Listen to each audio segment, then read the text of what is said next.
Alright, so we're working on our last concentration calculation, which is separate than the other three, and I kind of spent extra time focusing on it, which is going to be molarity. Concentration measures the amount of substance per unit volume. Molarity is very specific in that it's going to be the concentration of a substance in the moles of solute per the liters of solution.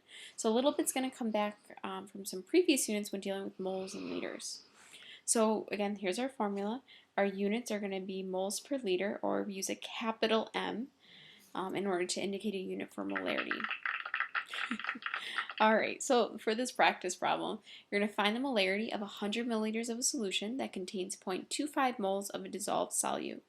Now, any volumes have to be converted to liters. So you can set this up as dimensional analysis.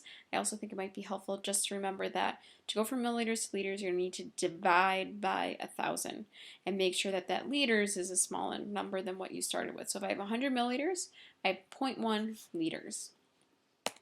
So when we go ahead and plug this into the formula, I'm going to be using my 0.25 moles of my solute and my 0.1 liters, because again liters has to be in the bottom, of my solution. So molarity is 0.25 divided by 0.1, so I get 2.5 molar solution. So 2.5 for my molarity. Alright, here's another one. It says find the molarity of 500 milliliters of a solution that contains 4.9 grams of a dissolved sulfuric acid. So there's two different things going on.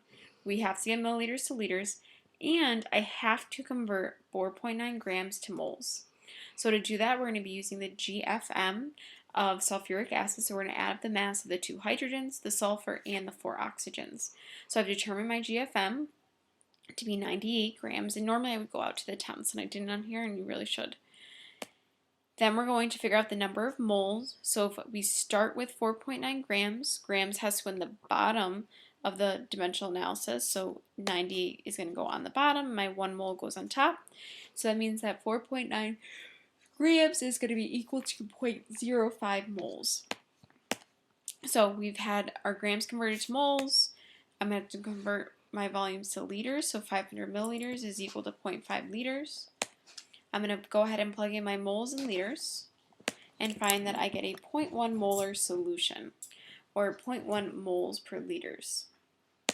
Alright, so we're going to deal with this formula a lot more. I'll practice a bunch of converting grams to moles, and we'll do some other things where we're solving not just for molarity, but solving for one of the other variables.